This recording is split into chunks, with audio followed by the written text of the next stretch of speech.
एक समय पार्वती जी ने पूछा, हे महादेव जी, किस ज्ञान के बल से आपको संसार के लोग शिव मानकर पूजते हैं? मृगछाला ओढ़े, अंगों में शमशान की विभूति लगाए, गले में सर्प और मुंडों की माला पहने रहते हो, इनमें से तो कोई भी पवित्र नहीं। फिर भी आप किस ज्ञान से पवित्र हो, वह आप कृपा कर कहिए। श्री महादेव जी बोले, हे प्रिय, सुनो। गीता के ज्ञान को हृदय में धारण करने से मैं पवित्र हूँ और उस ज्ञान से मुझे बाहर के कर्म नहीं व्यापते हैं। तब पार्वती ने कहा, हे भगवान, जिस गीता ज्ञान की आप स्तुति करते हैं, उसके श्रवण करने से कोई कृतार्थ भी हुआ है? तब श्री महादेव जी ने कहा, इस ज्ञान को सुनकर बहुत जीव कृतार्थ हुए और आगे भी होंगे। मैं तुमसे एक पुरातन कथा कहता हूँ, तुम श्रवण करो। एक समय पाताल लोक में शेषनाग की सैया पर श्री नारायण जी आँख मूंदकर अपने आनंद में मग्न थे। उस समय भगवान के चरण दबाती हुई श्री लक्ष्मी जी ने पूछा, हे प्रभु, निद्रा और आलस्य उन पुरुषों को व्याप्ति है जो जीव तामसी है, और फिर आप तो तीनों गुणों से अतीत श्री नारायण जी प्रभु वासुदेव हो। आप जो नेत्र मूंदे हो, यह मुझको बड़ा आश्चर्य है। श्री नारायण जी बोले, हे लक्ष्मी, मुझको निद्रा आलस्य नहीं व्यापता। एक शब्द रूप जो श्रीमद् भगवद गीता है, उसमें जो ज्ञान है, उसके आनंद में मग्न रहता हूँ। जैसे 24 अवतार में आकार रूप हैं, वैसे यह गीता शब्द रूप अवतार है।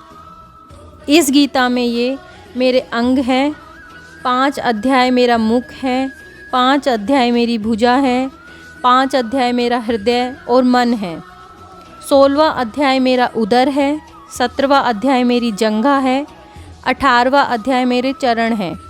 सब गीता के जो श्लोक है वह मेरी नाड़ियाँ हैं, और जो गीता के अक्षर है वे मेरे रोम हैं।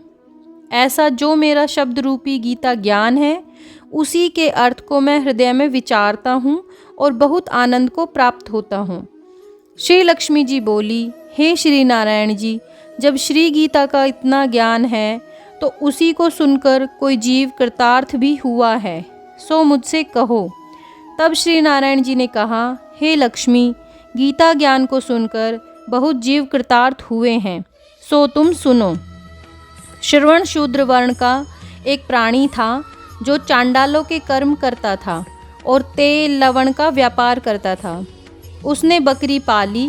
एक दिन वह बकरी चराने को बाहर गया, वृक्षों के पत्ते तोड़ने लगा। वहाँ सर्प ने उसको डस लिया। तत्काल प्राण निकल गए। मरकर उसने बहुत नरक भोगा, फिर बैल का जन्म पाया। उस बैल को भिक्षुक ने मोल लिया। वह भिक्षुक उस पर चढ़कर सारा दिन भिक्षा मांगता था। जो कुछ भिक्षा मांगकर लावे वह अपने कुटुंब के साथ मिलकर खा लेता था।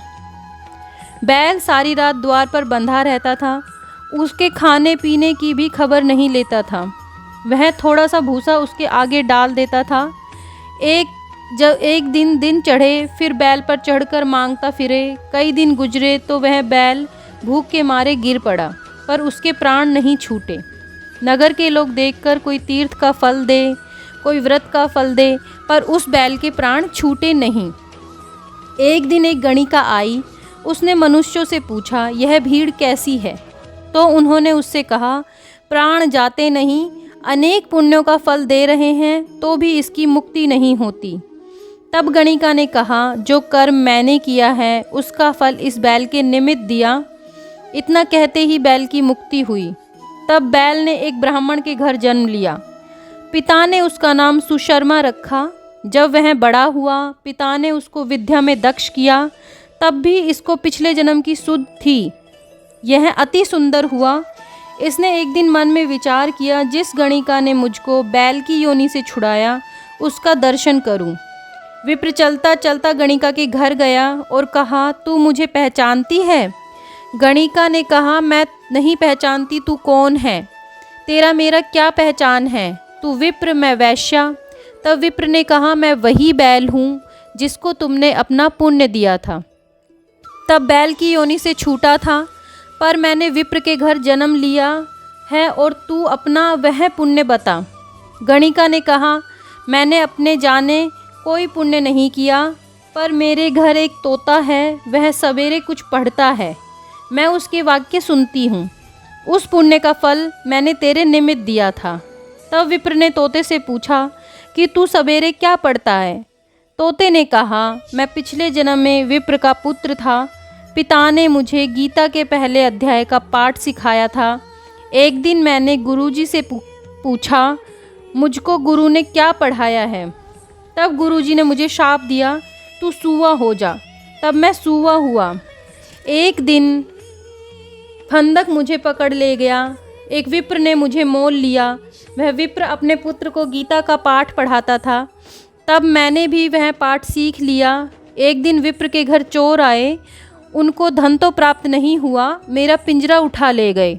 उन चोरों की यह गणिका मित्र है, मुझे इसके पास ले आए।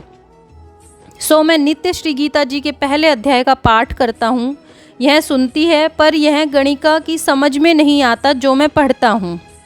वही पुण्य तेरे निमित्त दिया था, सो श्री गीता जी के पहले अध्याय के पाठ का फल है। तब विप्र ने कहा, हे तोते, तू भी विप्र है, मेरे आशीर्वाद से तेरा कल्याण हो। सो हे लक्ष्मी, इतना कहने से तोते की मुक्ति हुई।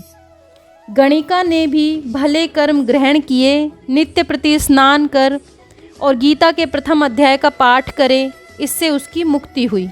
श्री नारायण ने कहा, हे लक्ष्मी, जो आगे न जानकर भी गीता का पाठ करे और श्रवण करे तो उसको भी मुक्ति मिलेगी।